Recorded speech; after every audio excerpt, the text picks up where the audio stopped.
धृतराष्ट्र का युधिष्ठिर को सारा धन लौटाकर इंद्रप्रस्थ भेजना।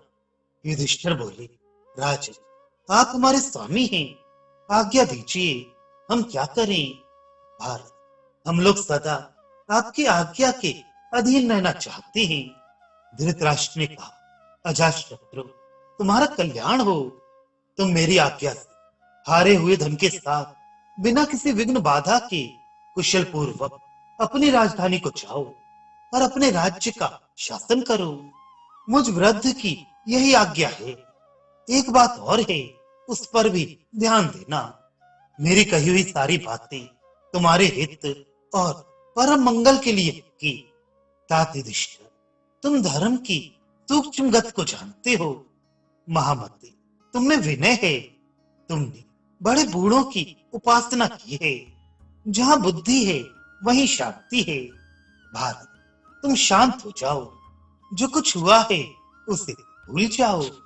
पत्थर या लोहे पर कुल्हाड़ी नहीं पड़ती, लोग उसे लकड़ी पर ही चबाते हैं।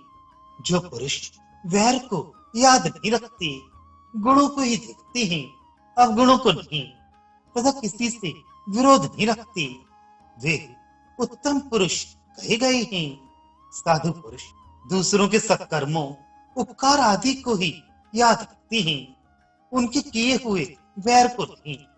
वे दूसरों की भलाई तो करते हैं, परंतु उनसे बदला लेने की भावना नहीं रखते। युधिष्ठिर, नीच मनुष्य साधारण बातचीत में भी कटु वचन बोलने लगते हैं।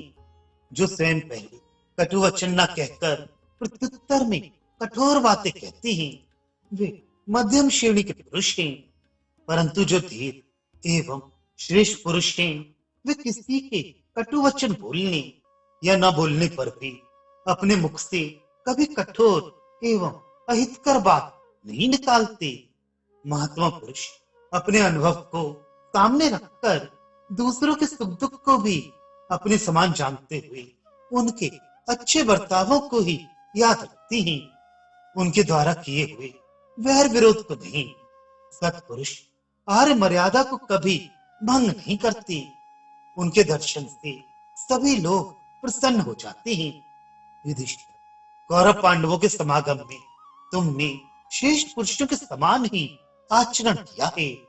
दुर्योधन ने जो कठोर वर्ताव किया है, उसे तुम अपने हृदय में बदलाना।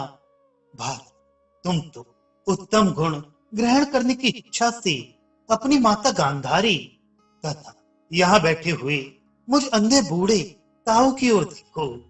मैंने सोच समझ कर भी इस जुए की इसलिए उपेक्षा कर दी, उसे रोकने की चेष्टा नहीं की कि मैं मित्रों और सुहृदों से मिलना चाहता था और अपने पुत्रों के बल अबल को देखना चाहता था। राजन, जिनके तुम शासक हो और सब शास्त्रों में निपुण परम बुद्धिमान विदुर जिनके मंत्री हैं, वे कुरुवंशी कदापि शोक के योग्य नहीं हैं। तुम में धर्म है, अर्जुन में धैर्य है, भीमसेन में पराक्रम है और नरश्रेष्ठ नकुल सहदेव में श्रद्धा और विशुद्ध गुरु सेवा का भाव है। अजात शत्रु, तुम्हारा भला हो। अब तुम खांडवप्रस्थ को जाओ। दुर्योधन आदि बंधुओं के प्रति तुम्हें अच्छे भाई का सा स्नेह भाव रहे और तुम्हारा मन सदा धर्म में लगा रहे। वैशंपायन जी कहते, भरत, राजा धृतराष्ट्र के इस प्रकार कहने पर धर्मराज युधिष्ठिर पूज्यवर धृतराष्ट्र के आदेश को स्वीकार करके भाइयों के सहित वहां से विदा गए। वे मेघ के समान शब्द करने वाले रथों पर द्रौपदी के साथ बैठकर प्रसन्न मन से नगरों में उत्तम इंद्रप्रस्थ को चल दिए।